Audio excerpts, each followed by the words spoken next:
Hello students, आज हम लोग पढ़ेंगे क्लास 12 के चैप्टर 6 इलेक्ट्रोमैग्नेटिक इंडक्शन के टॉपिक सेल्फ इंडक्शन को। तो उसके पहले थोड़ा सा हम लोग रिवाइज कर लेते हैं म्यूचुअल इंडक्टेंस को, वो आखिर वो क्या था। ठीक है, तो म्यूचुअल इंडक्टेंस में क्या था कि हमारे पास दो कॉइल्स थी, एक कॉइल इधर और एक कॉइल इधर। अब एक कॉइल पे हम लोग ने जो करंट था उसको चेंज किया। ठीक है, एक कॉइल में करंट को हमने चेंज किया और उस चेंज इन करंट की वजह से ये जो मैग्नेटिक फील्ड प्रोड्यूस कर रहा है वो क्या हो रहा है, चेंज हो रहा है इस दूसरी कॉइल से। ठीक है, अब ये जो यहां पर चेंज इसने महसूस किया, इस कॉइल ने, ये कॉइल C1 ने जो महसूस किया इस C2 की वजह से, इसकी वजह से यहां पर जो फ्लक्स लिंकेज है N फाई वो चेंज हुआ। यानी कि हम कह सकते हैं कि जो यहां पर चेंज इन करंट है वो यहां हमारा प्रोपोर्शनल टू हो गया N फाई, या फिर कह लीजिए कि N phi proportional to I हो गया। ठीक है, तो यहां से अब ये चीज है कि अगर प्रोपोर्शनलिटी का साइन हमारा हटेगा तो आएगा एक कांस्टेंट जिसको कि m से हम लोग डिनोट करते हैं। और जैसे कि ये हमारे पास एक सोलेनॉइड है और ये दूसरा सोलेनॉइड है, ये कोएक्सियली प्लेस्ड सोलेनॉइड है। तो कोएक्सियली सोलेनॉइड्स के लिए जो ये इस m की वैल्यू होती है वो होती है mu nought n1 n2 pi r1 square l। ठीक है, और इस m को ही हम लोग कहते हैं म्यूचुअल इंडक्टेंस। क्या कहते हैं? Mutual inductance. तो यहां पर म्यूचुअल इंडक्टेंस के फॉर्मूले में आप देख रहे हैं कि यहां पर किसी भी तरीके से I का टर्म मौजूद नहीं है या मैग्नेटिक फील्ड का टर्म मौजूद नहीं है। क्लियर? यानी कि ये देखिए गौर से, तो N1 क्या होता है हमारा, number of turns per unit length. N2 क्या है, number of turns per unit length. ये भी R1 है रेडियस इस S1 सोलेनॉइड की, और जो L है वो है इन दोनों सोलेनॉइड की लेंथ। तो यहां पर जो M है म्यूचुअल इंडक्टेंस वो कंप्लीटली डिवाइड कर रहा है इसके कन्फिग्रेशन में। कन्फिग्रेशन यानी कि इसका शेप क्या है, साइज क्या है, और ये दो सोलेनॉइड्स कैसे प्लेस्ड है। ठीक है, तो एक्चुअली जो म्यूचुअल इंडक्टेंस होता है वो बताता है कि जब हमारे पास दो सोलेनॉइड्स या दो कॉइल होती हैं तो एक में करंट चेंज की वजह से दूसरा जो उसके विसिनिटी में रखा है इसमें कितना ईएमएफ इंड्यूस होगा, वो एक सेटअप के बारे में जानकारी देता है, उस कॉन्फ़िगरेशन के बारे में जानकारी देता है कि कितना होगा। क्योंकि अब मान लीजिए किया क्या आपने कि ये जो हमारे पास दो सोलेनॉइड थे, इस तरीके से कोएक्सियली न रखकर इसको अगर आप दूर दूर रख देते तो आप एक में करंट चेंज करते तो जरूरी नहीं है कि जितना पहले दूसरे में ईएमएफ इंड्यूस हो रहा था वो जब आपने इसको अलग अलग रख दिया तब भी हो। ठीक है, तो म्यूचुअल इंडक्टेंस यही चीज बताता है कि कब हमारा कितना जो हम ये है फ्लक्स लिंकेज ये अपीयर होगा। क्लियर? तो ये हमारा म्यूचुअल इंडक्टेंस एक निकल कर आ गया। उसके बाद फिर अब बात आती है कि अगर हमारे पास एक ही कॉइल हो या एक ही सोलेनॉइड हो तो फिर क्या होगा। ठीक है, तो होता क्या है कि मान लीजिए कि आपके पास एक सोलेनॉइड है। ठीक है, क्या है, एक सोलेनॉइड है। इस सोलेनॉइड को हम लोग ने कनेक्ट कर दिया एक बैटरी से। किससे कनेक्ट कर दिया? एक बैटरी से। अब ये जो बैटरी है, मान लीजिए कि यहां पर एक लगी है टैपिंग की। क्या लगी है? एक टैपिंग की। तो जैसे ही आप इस टैपिंग की को क्या करेंगे, टैप करेंगे, तो इस सर्किट में चेंज होगा करंट। इस सर्किट में चेंज होगा करंट। तो इस करंट के चेंज की वजह से, इस करंट के चेंज की वजह से यहां पर क्या निकल कर आएगा कि यहां पर जो मैग्नेटिक फील्ड है, क्योंकि एक सोलेनॉइड है और सोलेनॉइड की जो मैग्नेटिक फील्ड होती है फॉर अ लॉन्ग सोलेनॉइड वो होती है म्यू नॉट एन आई। ठीक है, तो ये यहां पर देखिए क्या निकल कर आ रहा है कि जैसे यहां पर करंट चेंज होगा, ठीक है, जैसे ही यहां पर करंट चेंज होगा वैसे हमें चेंज इन मैग्नेटिक फील्ड देखने को मिलेगी।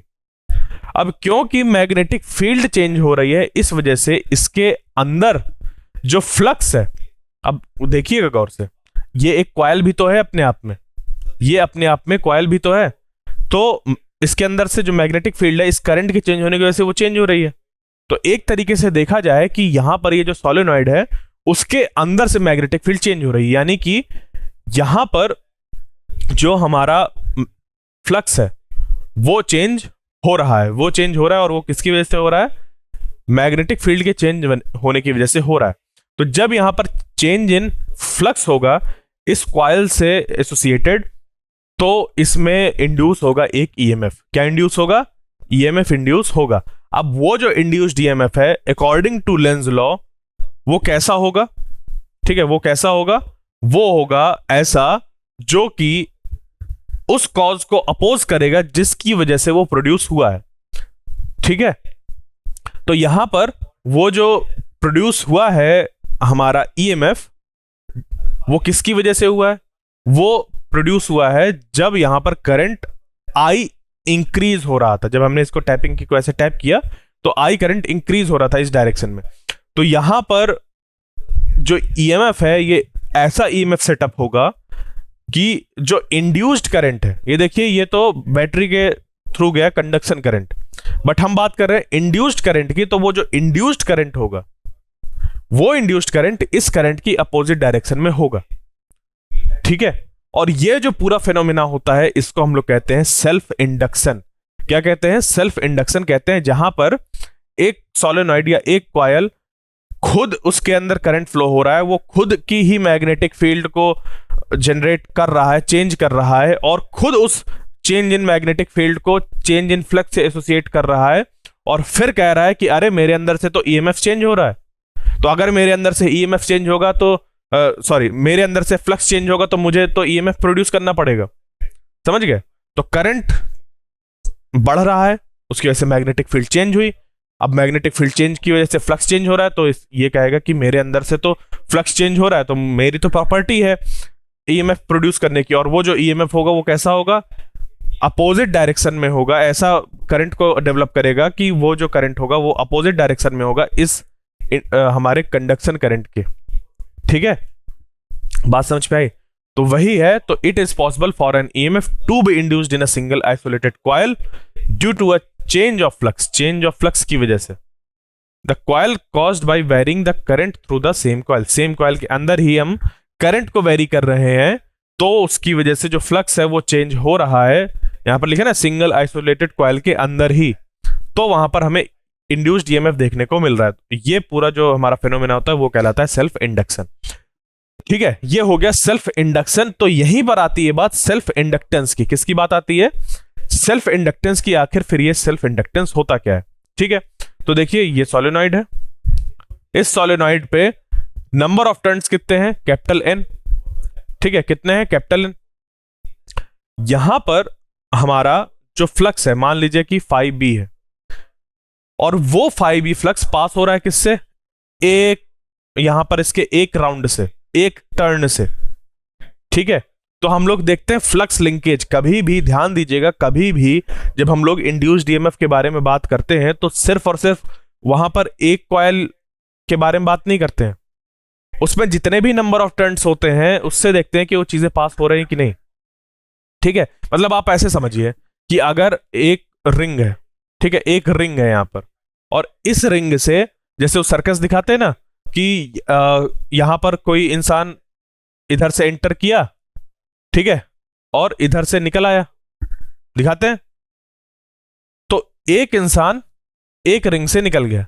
अब यही अगर क्या हो, कई ढेर सारी रिंग से निकले, क्या हो? कई ढेर सारी रिंग से निकले।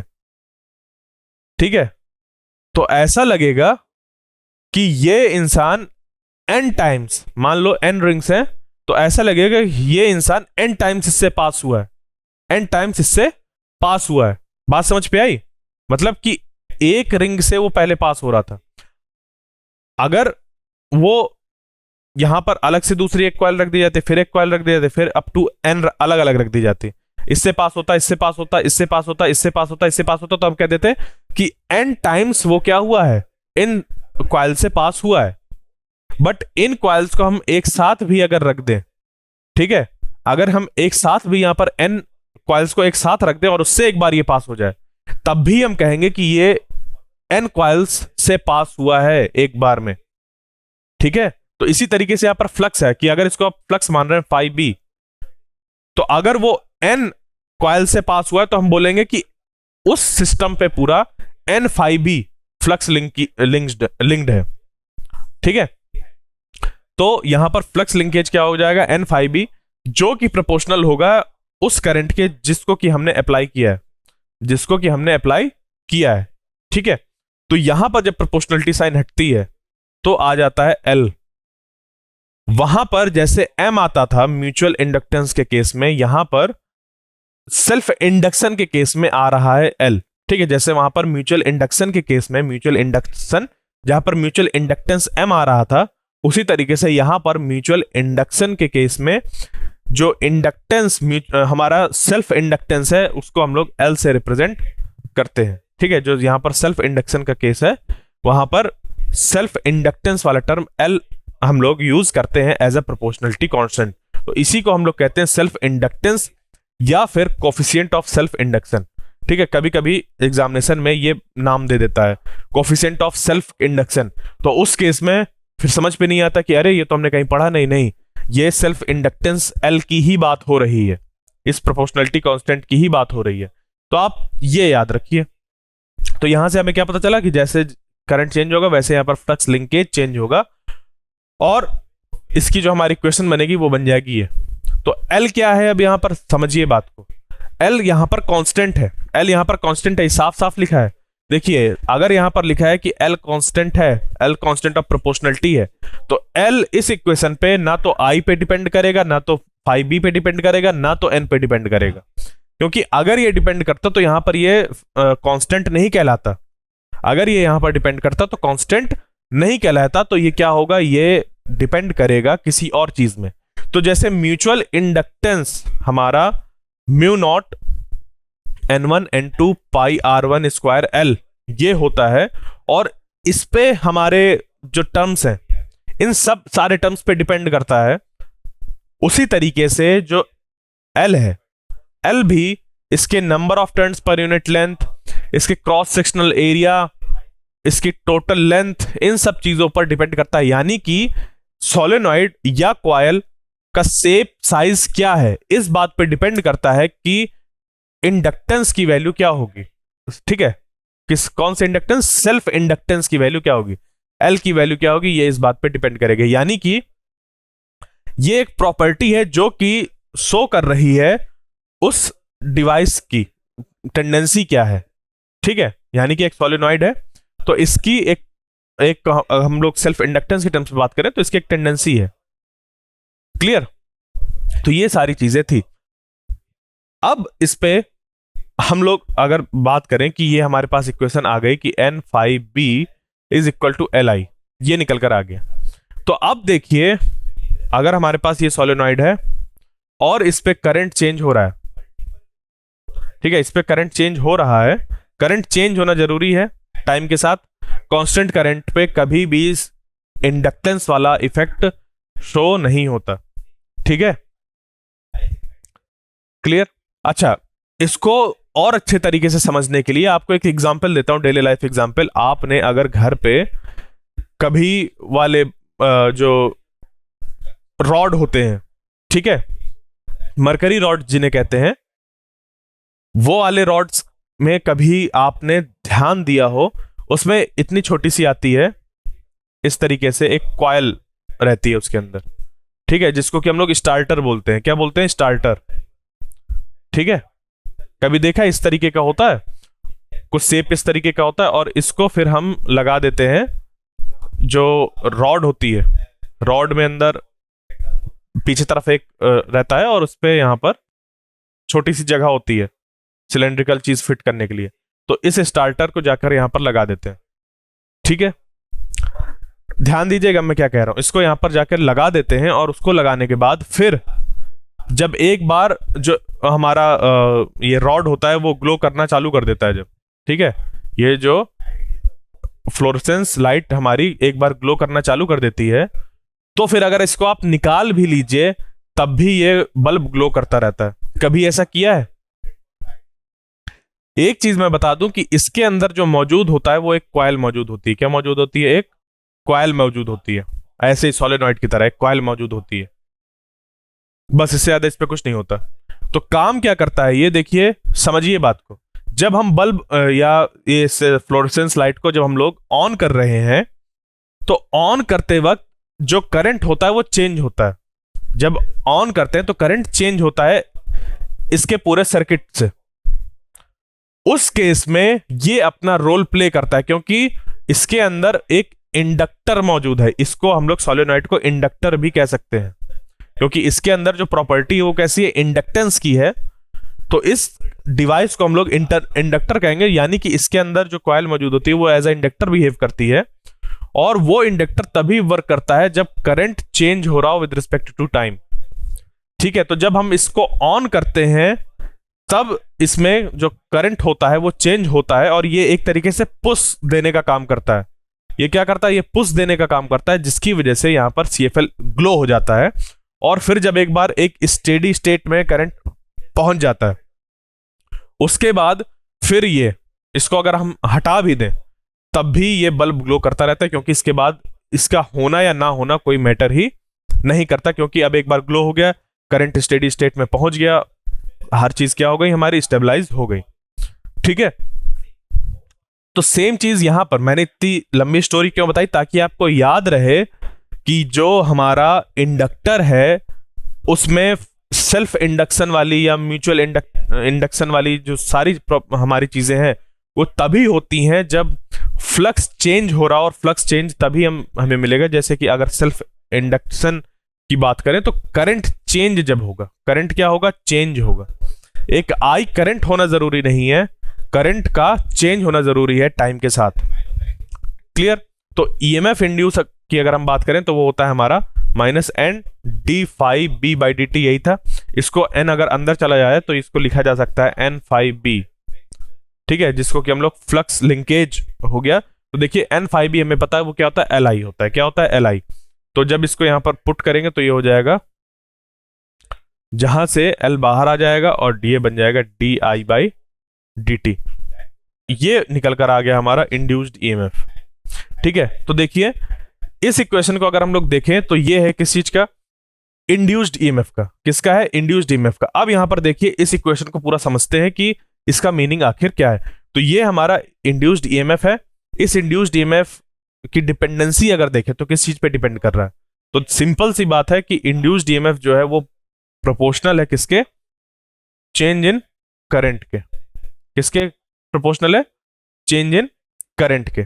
ठीक है, तो यहां पर जो चेंज इन करंट है वो रिस्पॉन्सिबल है किसी कॉइल के अंदर खुद से ही, खुद के अंदर ईएमएफ प्रोड्यूस करने का, ईएमएफ इंड्यूस करने का।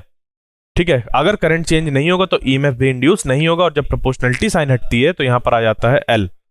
ठीक है, तो ये इक्वेशन ऐसी बन जाती है। तो L क्या हुआ, L हमारी वो जो सोलेनॉइड या कह लीजिए कि इंडक्टर है, या एक कॉइल हो सकता है। ठीक है, एक सिंपल कॉइल हो सकती है, उसका भी सेल्फ इंडक्टेंस होगा। इन सब की जो हमारी डायमेंशंस है उसके बेसिस पे L की वैल्यू डिफाइंड होती है। मतलब कहने का कि आपने यहां पर जो di/dt की वैल्यू है वो सेम रखी, यहां पर di/dt की वैल्यू आपने सेम रखी, और एक जो सिंगल ऐसी कॉइल थी इस पे भी आपने di/dt की वैल्यू इसके बराबर रखी, ये और ये वैल्यू सेम रखी। अब अगर इस पे L की वैल्यू ज्यादा हुई और इस पे L की वैल्यू कम होगी, जो कि ऑब्वियसली होगी अगर हम इसका L और R बड़ा लें इस पे, ठीक है, इसकी R और इसका R यहां पर लें, तो उस हिसाब से जो L की वैल्यू होगी इसकी वो होगी ज्यादा। तो इसके अंदर जो सेम चेंज ऑफ करंट के लिए ईएमएफ होगा वो ज्यादा इंड्यूस होगा। बात समझिएगा बहुत ध्यान से कि यहां पर जो करंट चेंज है और यहां पर जो करंट चेंज है वो सेम है। ठीक है, मतलब पर सेकंड मान लीजिए आपको 2 एम्पियर, मान लीजिए 2 एम्पियर का चेंज आपको हर सेकंड देखने को मिल रहा है, यानी कि हर सेकंड 2 एम्पियर या तो बढ़ रहा है या तो घट रहा है, या तो बढ़ रहा है या तो घट रहा है, कुछ तो हो रहा है। 2 एम्पियर पर सेकंड इतना रेट चेंज है करंट का, और इधर भी 2 ampere per second rate change है। ठीक है, अब यहां पर जो L की वैल्यू है, क्योंकि यहां पर जो हमारे पास मौजूद है वो मौजूद है एक सोलेनॉइड, तो यहां पर as compare to single coil यहां पर L की वैल्यू ज्यादा होगी, ये सोलेनॉइड के लिए, कॉइल के लिए। तो हम कह सकते हैं कि इसमें जो इंड्यूस्ड ईएमएफ होगा वो ज्यादा होगा इस एक्सप्रेशन से। तो बात समझ पे आई। तो जो सेल्फ इंडक्शन वाला L है वो डिसाइड करता है कि सेम चेंज इन करंट के लिए, same rate of change of current के लिए कहां पर कितना ज्यादा जो ईएमएफ है वो इंड्यूस होगा। बात समझ पे आई? ठीक है। उसके बाद यहां पर जो ईएमएफ है ये एक और चीज पे डिपेंड कर रहा है, या कह लीजिए कि इसकी हमें डायरेक्शन पता चल रही है इस माइनस साइन से, और ये माइनस साइन हमारा लेंज लॉ से आता है, जो कि ये बता रहा है कि देखो जिस डायरेक्शन में चेंज इन करंट होगा उसके अपोजिट डायरेक्शन में ईएमएफ इंड्यूस होगा। यानी कि अगर हमारा चेंज इन करंट ऐसा है जिसपे की जो वैल्यू है उसकी वो बढ़ रही है, तो ईएमएफ ऐसा प्रोड्यूस होगा, या कह लीजिए कि ईएमएफ ऐसा इंड्यूस होगा कि वो एक ऐसे करंट को जनरेट करेगा जो कि इस चेंज इन करंट को अपोज करेगा। ठीक है, बात समझ पे आ गई? तो यही है कि self induced EMF always opposes any change, increase और डिक्रीज। सर्किट में चाहे करंट बढ़ रहा हो चाहे घट रहा हो, हमेशा अगर कुछ इस तरीके की चीजें मौजूद हैं, ठीक है, तो वो क्या करती हैं, वो हमेशा उस चेंज को अपोज करती हैं। और ये कब होता है? जब चेंज हो रहा होता है। ऐसा नहीं कि स्टेडी स्टेट में पहुंच गया और उसके बाद फिर आप कह रहे हैं कि ये अपोज कर रहा है। ठीक है। एक और चीज है, अगर मैं ये कह रहा हूं कि ये अपोज कर रहा है, तो आपके दिमाग में आ सकता है ये भी क्वेश्चन कि अगर ये अपोज कर रहा है तो फिर करंट तो कभी अपनी मैक्सिमम वैल्यू को रीच नहीं कर पाएगा, है ना? आपके दिमाग में ऐसा आ रहा होगा कि अगर यहां पर जो इंड्यूस्ड ईएमएफ है उसकी वजह से इंड्यूस्ड करंट, मान लीजिए हमने दो टर्म इस्तेमाल किए, एक इंड्यूस्ड करंट जिसको कि आई लिख रहे हैं, और एक है कंडक्शन करंट जो कि यहां पर अप्लाई कर रहे हैं। तो मान लीजिए कंडक्शन करंट को हमने अप्लाई किया और उस पर चेंज हमने देखा D I C by D T. ठीक है, ये चेंज हमें मिल रहा है। ठीक है, ये चेंज हमें मिल रहा है। तो जब ये चेंज मिलेगा तभी यहां पर इंड्यूस होगा आई आई। ठीक है, तभी यहां पर हमें इंड्यूस्ड ईएमएफ की वजह से इंड्यूस्ड करंट आई आई देखने को मिलेगा। इंड्यूस्ड करंट, ठीक है, इसको कैपिटल आई आई भी लिख सकते हैं, इंड्यूस्ड स्मॉल लिख दिया इसको। ठीक है, कोई प्रॉब्लम नहीं है इस पे, आप कैसे भी इसको लिखिए। ये हो गया। अब उसके बाद यहां पर ये जो आई आई है, ये तो क्या हुआ है, ईएमएफ इंड्यूस होने की वजह से करंट आ गया। और ईएमएफ इंड्यूस कब हुआ है? जब ये चीज मौजूद थी D I C by D T, यानी कि ये जो कंडक्शन करंट था वो चेंज हो रहा था। बट जैसे ही ये कंडक्शन करंट अपनी एक मैक्सिमम वैल्यू को रीच करेगा या एक स्टेडी स्टेट में पहुंचेगा, यानी कि वो आईसी हो गया, उस केस में इंड्यूस्ड करंट की वैल्यू होती है 0, यानी कि अपोज होना बंद हो जाता है। बात समझ पे आई? ठीक है, तो अगर चेंज इन करंट हमारा मान लीजिए 5 एम्पियर पर सेकेंड है, तो उस केस में करंट अगर इंड्यूस हो रहा है हमारा अपोजिट डायरेक्शन में कुछ, ठीक है, तो वो क्या करेगा, इस बढ़ते हुए करंट को डिक्रीज करने की कोशिश करेगा। उसके बाद मान लीजिए चेंज इन करंट है वो हो गया 4 एम्पियर पर सेकेंड, फिर 3 एम्पियर पर सेकेंड, फिर 2 ampere per second, 1 ampere per second, फिर जब 0 एम्पियर पर सेकेंड, चेंज की बात कर रहा हूं मैं, ये सब चेंज इन करंट। ठीक है, जब ये हमारा चेंज इन करंट कितना हो गया, 0 एम्पियर पर सेकेंड हो गया, उस केस में हमें करंट की मान लीजिए एक स्टेडी स्टेट वैल्यू मिल गई, कितनी, लेट सपोज 5 एम्पियर की वैल्यू मिल गई हमें। अब यहां पर किसी भी तरीके का जो इंड्यूस्ड करंट है वो इंड्यूस नहीं होगा। ठीक है, इंड्यूस्ड करंट जो है वो उसकी वैल्यू हमें कुछ नहीं मिलेगी। ठीक है, देखिए यहां पर ये एम्पियर पर सेकंड लिखा है, ये 4 एम्पियर पर सेकंड लिखा है, यहां पर एम्पियर पर सेकंड, जबकि यहां पर एम्पियर है। तो ये इंड्यूस्ड करंट तभी आता है जब चेंज इन करंट हो। जैसे ही करंट चेंज होना बंद, वैसे ही जो इंड्यूस्ड करंट है वो भी बंद हो, 0, उसकी वैल्यू 0 हो जाती है। ठीक है, बात समझ पे आई? तो ये ऐसा होता है। क्लियर? अब चलते हैं आगे, और देखिए ये बात हमेशा ध्यान रखिएगा, चेंज इन करंट की वजह से ही सब कुछ हो रहा है। जो इंडक्शन वाला मैं शुरुआत से बताता आ रहा हूं कि इलेक्ट्रोमैग्नेटिक इंडक्शन हमेशा चेंज इन करंट या चेंज इन फ्लक्स की वजह से होता है। अब यहां पर change in flux change in current की वजह से देख रहे हैं, तो इस वजह से कह रहे हैं कि चेंज इन करंट होने मौजूद होने पर ही वहां पर हमें सेल्फ इंडक्शन देखने को मिलता है और जो इंडक्टेंस है वो अपना रोल प्ले करता है। ठीक है, तो अब बात आती है कि अगर हम चाहें सेल्फ इंडक्टेंस को कैलकुलेट करना एक लॉन्ग सोलेनॉइड के लिए, जैसे कि हम लोग ने कैलकुलेट किया था किसके लिए, लॉन्ग सोलेनॉइड के लिए, दो लॉन्ग सोलेनॉइड, और वो भी कैसी, को एक्सियली प्लेस्ड लॉन्ग सोलेनॉइड के लिए निकाला था क्या, म्यूचुअल इंडक्टेंस। उसी तरीके से हम यहां पर एक सिंगल लॉन्ग सोलेनॉइड के लिए निकालेंगे सेल्फ इंडक्टेंस। ठीक है, तो इसका जो क्रॉस सेक्शनल एरिया है वो है ए। ठीक है, लेट अस सपोज इसका जो क्रॉस सेक्शनल एरिया है वो कितना है, ए है। इस पे जो टोटल लेंथ है वो है L. Number of turns per unit length जो इस पे मौजूद है, number of turns per unit length वो कितने मौजूद हैं, स्मॉल एन। ठीक है, magnetic field due to current I flowing in the solenoid. अब यहां पर जो करंट है आई हमारा जो हमने अप्लाई किया है, उसकी वजह से इसके अंदर जो मैग्नेटिक फील्ड एस्टेब्लिश होगी वो कितनी होगी, B is equal to mu not N I, यानी कि लॉन्ग सोलेनॉइड की मैग्नेटिक फील्ड है। ठीक है, लॉन्ग सोलेनॉइड पे हम लोग क्या करते हैं, जो एंड इफेक्ट होते हैं उसको हम लोग नहीं मानते हैं। एंड इफेक्ट यानी कि यहां पर भी हम ये मानते हैं कि जो सोलेनॉइड है उसकी मैग्नेटिक फील्ड यूनिफॉर्म है। वरना अगर आप एक छोटे से मैग्नेट की मैग्नेटिक फील्ड को ऑब्जर्व करें या छोटे से सोलेनॉइड की मैग्नेटिक फील्ड को ऑब्जर्व करें तो आप ऐसे यहां पर कर्व देखते हैं।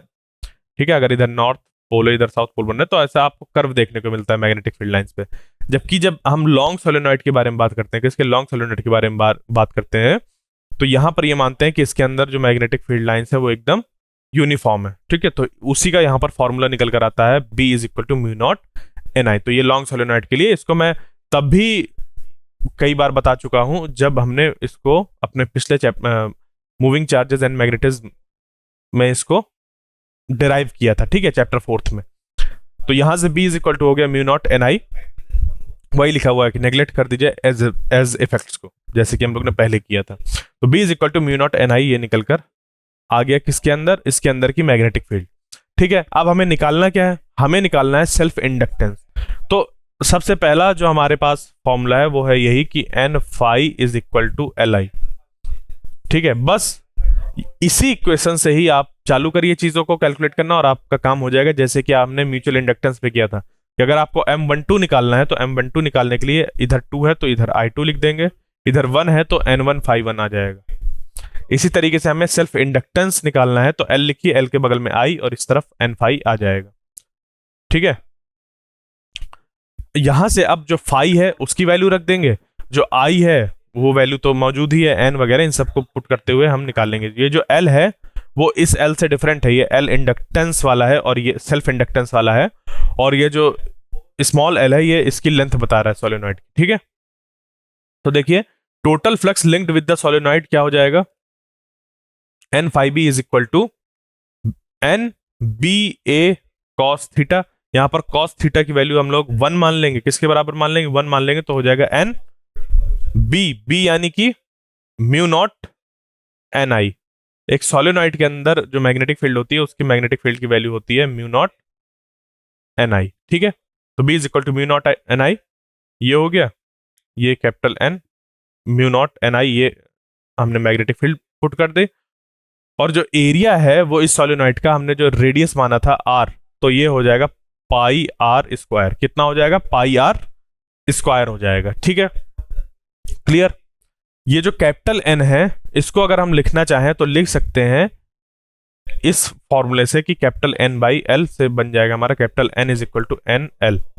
ठीक है, capital N is equal to small n into L. तो यहां से अगर हम इसको लिखना चाहें तो लिख सकते हैं N L mu not N I pi R square. ठीक है, ये है एन फाई बी, तो इसको हम बराबर कर देंगे किस इक्वेशन पे, N phi B is equal to L I, यही होता है। तो यहां पर एन फाई बी की वैल्यू जब पुट करेंगे इस जगह पर तो ये हो जाएगा, इसको अरेंज करते हुए सबसे पहले म्यू नॉट लिख दिया, उसके बाद एन स्क्वायर हो गया, ये एन और ये एन मिलके बन गया एन स्क्वायर, उसके बाद पाई आर स्क्वायर और यहां पर लिख दिया एल, और उसके बाद ये जो आई है इसको पुट कर दिया।